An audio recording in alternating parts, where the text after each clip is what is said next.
আসসালামু আলাইকুম।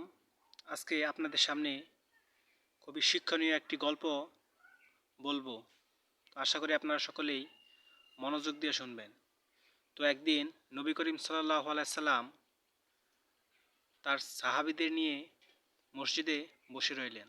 তখন নবী সাল্লাল্লাহু আলাইহি সাল্লাম ঘোষণা দিলেন,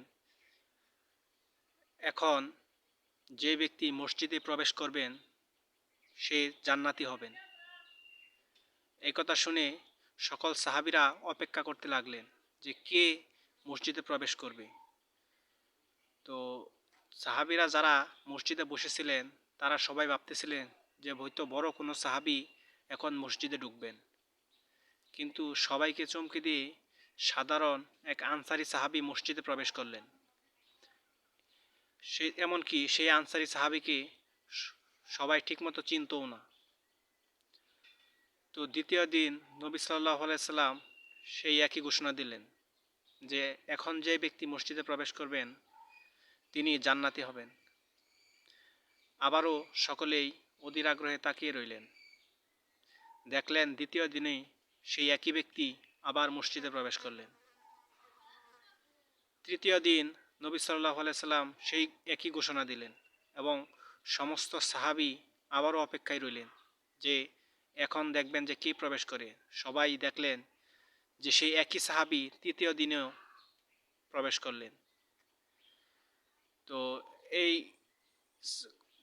সাহাবীকে সবাই কৌতূহল জাগলো, এই সাহাবীকে নিয়ে সকলের কৌতূহল জাগলো যে তিনি একটানা 3 দিন নবী ঘোষণা দিলেন এবং তিনি জান্নাতের সার্টিফিকেট পেয়ে গেলেন। তো এক সাহাবী ভাবলেন যে তিনি কি এমন আমল করেন যার জন্য তিনি জান্নাতের সার্টিফিকেট পেয়েছেন। তো আব্দুল্লাহ রাদিয়াল্লাহু তাআলা আনহু নামের এক সাহাবী তিনি ওই আনসারী সাহাবীকে বললেন যে আমার বাড়িতে আব্বার সাথে ঝগড়া হয়েছে, তোমার বাড়িতে আমি 3 দিন থাকবো। তখন সেই সাহাবী রাজি হলেন এবং তাকে বাড়িতে নিয়ে গেলেন। তখন আব্দুল্লাহ রাদিয়াল্লাহু তাআলা আনহু ভাবলেন যে তিনি দেখবেন তিনি কি আমল করেন যার জন্য তিনি জান্নাতের সার্টিফিকেট পেয়েছেন। তো তিনি দেখলেন যে তিনি বিশেষ কোনো আমল করলেন না। তিনি ভাবলেন যে হয়তো রাতের বেলা তিনি আমল করেন। তিনি রাতে জেগে রইলেন। তিনি দেখলেন যে এশার নামাজের পর তিনি শুয়ে পড়লেন। এভাবেই 3 দিন কেটে গেল।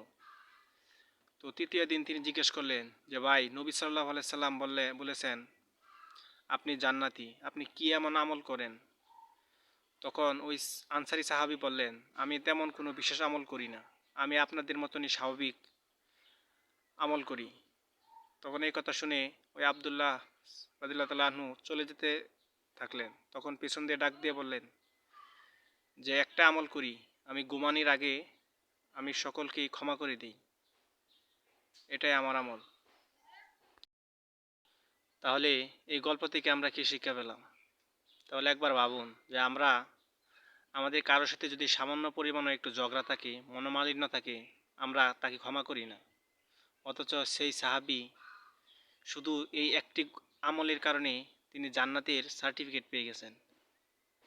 কারণ বান্দা যখন অন্য বান্দাকে ক্ষমা করেন, আল্লাহ তাআলাও তার প্রতি রহমত বর্ষণ করেন এবং তাকেও ক্ষমা করে দেন।